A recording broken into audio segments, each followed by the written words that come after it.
তুমি বরং এক্স্যাক্টলি 2 ঘন্টা বাদে পাপার ডায়েট চার্টে কি কি খাবার লাগবে সেটা রেডি করো। মা, আত্মসম্মান বোধ কেউ কারুর হয়ে জাগিয়ে তুলতে পারে না। যার আত্মসম্মান থাকার তার থাকে, আর যার থাকে না তার থাকে না। একটা কথা না বলে পারছি না, আজ অব্দি আমার কোনোদিনও মনে হয়নি যে তোমার কোনো বিষয়ে কোনো ঘাটতি আছে। আজ মনে হচ্ছে আছে, আত্মসম্মান বোধের ঘাটতি আছে। আর সেই ঘাটতিটা আরো বেশি প্রকট হচ্ছে এই মানুষটার জন্য। আমার আত্মসম্মান এত ঠুনকো নয় ডিঙ্কা যে অত সহজে ভেঙে যাবে বা নষ্ট হয়ে যাবে। একজন অসুস্থ মানুষের সেবা করা মানুষের ধর্ম। আমি আমার ধর্ম থেকে কখনো সরব না। সে তুই আমাকে যতই খারাপ কথা বল আর যতই ছোট করার চেষ্টা কর, আমার ছেলে হিসেবে এটা তো জানা উচিত। আরে ডিঙ্কা, কফিটা খেয়ে যাও। কোথায় চলে যাচ্ছ? এনাফ ইজ এনাফ বৌদি ভাই, আমার কফি খাওয়ার কোনো প্রয়োজন নেই। মা মায়ের ধর্মটা পালন করুক, আমি আমারটা করি।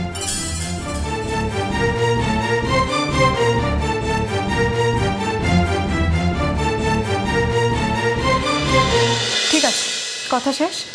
কথা তো সবে শুরু হলো, শেষ হবে কি করে? মানে? না, বলতে চাইছি যে আমাদের বন্ধুত্ব তো সবে শুরু হলো, তুমি এখনই শেষ বলছো? যাই হোক, জোকসা পাঠ, ভুল বলো দোষ বলো পুরোটাই আমাদের ছিল। আমার মা তোমার মার সাথে খুবই বাজে ব্যবহার করেছে। আমারও মামুর বিয়েটা নিয়ে বলাটা ঠিক হয়নি। মামু আমাদের শাসন করেছে, বুঝিয়েছে। আমিও বুঝেছি যে আমার ওটা করাটা একদমই ঠিক হয়নি। রোহিত আঙ্কেল যায় তোমাদের বাড়ি? হ্যাঁ, যাবে না কেন? মামু তো মায়ের সাথে গিয়ে আমাদের বাড়িতে থাকি। তা তুমি রোহিত আঙ্কেলকে বলেছো যে তুমি আমার সঙ্গে কথা বলতে চাও? আরে মামুই তো বলেছে যে তোরা বন্ধু, তোদের ঝামেলাটা মিটিয়ে ফেল। বন্ধুদের মধ্যে তো অনেক ঝামেলা হয়ে থাকে, কিন্তু সেটা কি ধরে রাখতে হয়? আমিও ভেবে দেখেছি যে আমি তোমার সাথে অন্যায় করেছি, তাই সরি বলতে এসেছি। বাহ, অন্যায়টা যখন সবার সামনেই করেছিলে তাহলে সরিটাও সবার সামনেই বলা উচিত। তুমি যদি চাও আমি সবার সামনেও বলতে পারি, আমার কোনো অসুবিধা নেই। এইসব বিষয়ে আমার কোনো ইগো নেই। দেখো, এতদিন তুমি যে খারাপ ব্যবহারগুলো করতে সেগুলো সবার সামনেই করতে, তাই সরিটাও তোমার সবার সামনেই বলা উচিত আমাকে। যাই হোক, আমি আমার বন্ধুদের সাথে কথা বলছিলাম, এখন তোমার সাথে কথা বলতে পারছি না। কেন? আমি তোমাদের সাথে গল্প করতে পারি না? এই জায়গাটা আমার কেনা নয়, আর আমি আমার বন্ধুদের এরকম কিছু বলিও নি যে তারা তোমার সাথে কথা বলবে না। তারা যদি তোমার সাথে কথা বলতে কমফোর্টেবল হয় তুমি ডেফিনেটলি বলতে পারো। যাক, তুমি যে এইটাই বলেছো এটাই আমার জন্য অনেক। ঠিক আছে, এই তোলা চলে আয়, চলে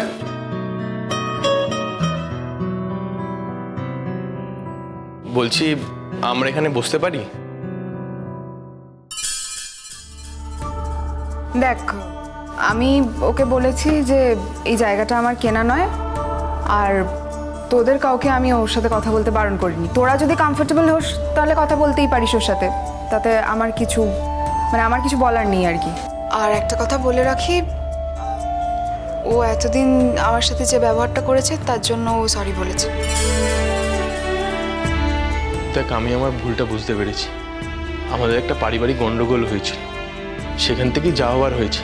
কিন্তু এখন আমাদের মধ্যে আর পারিবারিক কোনো গন্ডগোল নেই, আর থাকলেও আমি কোনো গন্ডগোলের মধ্যে আর পড়তে চাই না।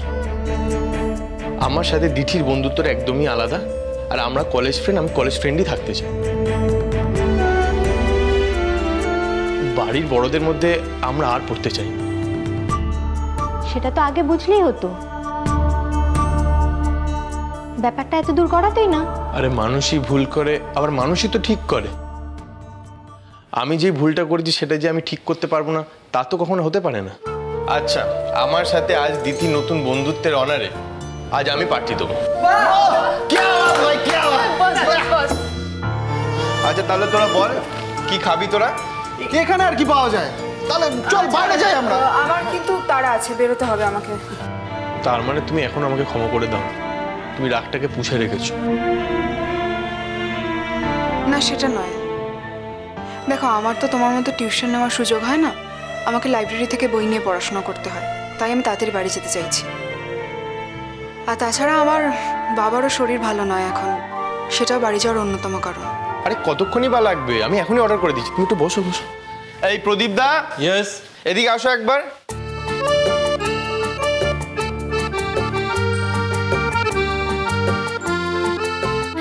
বলছি আমাদের সবাইকে আজকে কি খাওয়াবে? রুটি তরকা খাবে কি? গরম গরম তরকা নামানো হয়েছে। আচ্ছা তাহলে তুমি সবার জন্য নিয়ে আসো, ঠিক আছে? অ্যাকচুয়ালি কি হয়েছে, একটা স্টুডেন্ট মারা গেছিল বুঝলে, তো সেই জন্য ফেস্টটা হয়নি, কিন্তু এখন আবার ফেস্টটা হচ্ছে। আর ফেস্টের কিন্তু অর্গানাইজারের মধ্যে আমি একজন। তো দিদি তুমি গান গাইবে তো? আগেরবার তো তোমার গান গাওয়ার কথা ছিল। আমি জানি না, এখনো ভেবে দেখিনি। না না, আমি কিন্তু তাহলে তোমার নামটা রেকমেন্ড করছি। না, আমার নাম কোথাও রেকমেন্ড করার দরকার নেই। কি আশ্চর্য, দেখ কি বলছি, তোমার নামটা যদি না দিই তাহলে লোকেরা জানবে কি করে যে তুমি গান গাইতে চাইছো? আরে কি রে, তোরা তোদের বন্ধুকে বোঝা, বল। আরে হ্যাঁ হ্যাঁ, দিঠি গান গাইবে। দিঠি তো গান গায়, তাছাড়া দিঠির মাও ভালো গান গায়, দিঠির দাদাও ভালো গান গায়। আরে দিদিদের বাড়িতে প্রতিটি গানের রেয়াজ হয়, দিদি ভালো গান গায়, আমি শুনেছি। এই দিদি তুই গান গাইবি, আর কোনো কথা হবে না, তুই গান, আমরা কিচ্ছু শুনবো না। ফেস্টের দিন প্রোগ্রাম হয়ে গেলে আমরা কিন্তু সবাই খুব হই হুল্লোড় করবো, খুব আনন্দ করবো। তোরা তোদের বন্ধুকে বল ও যেন সবকিছু ভুলে যায়, পুরনো কোনো কথা যেন মনে না রাখে। আমি কিন্তু কোনো কথা মনে রাখি। তোমার তো পুরনো কথা কিছু মনে রাখার নেই। তুমি তো অন্যের সাথে খারাপ ব্যবহার করেছো, তোমার সাথে তো কেউ খারাপ ব্যবহার করেনি। আর তাই জন্য তুমি যত সহজে ভুলে যেতে বলছো, তত সহজে আসলে ভুলে যাওয়া সম্ভব নয়। হ্যাঁ, তুমি সরি বলেছো, ক্ষমা চেয়েছো, সেটা ঠিক আছে, কিন্তু তার মানে এটা নয় যে আমি এক মুহূর্তে সবকিছু ভুলে গিয়ে তোমার সাথে অন্য বন্ধুদের মতো ব্যবহার করতে পারবো। সেটার জন্য আমার সময় লাগবে। আরে টেক ইউর টাইম। আমি বলছি না যে একদিনের মধ্যেই তুমি তোমার অন্য বন্ধুদের মতন আমার সাথে ইন্টিমেট হয়ে যাও, কিন্তু আমি ঝামেলাটা মেটাতে চাই। এই দেখ, তোদের সবার সামনে কিন্তু আমি বললাম। দেখ, ওকে একটু সময় দে, কারণ অনেকগুলো মিস আপ হয়ে গেছে, আর তুইও তো অনেক কাণ্ড করেছিস। এমনকি তোর মামুর বিয়ে নিয়েও তুই একটা মিথ্যে কথা বলেছিলি, ওদের একটা ফলস পজিশনে ফেলেছিলি এমনকি। সুতরাং একটু সময় তো লাগবেই।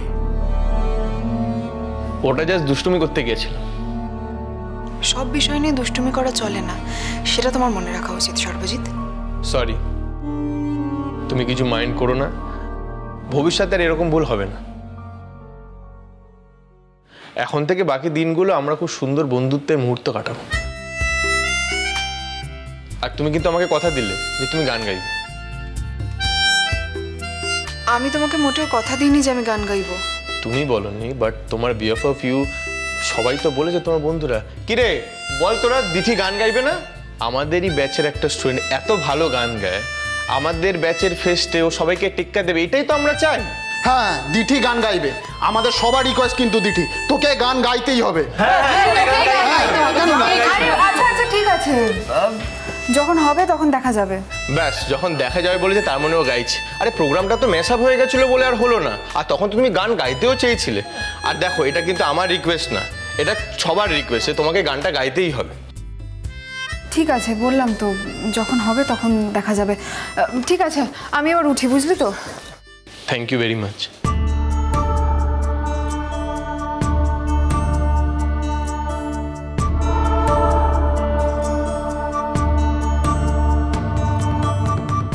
কি হলো, তুমি কি সত্যি আমাকে বন্ধু বলে ভাববে না?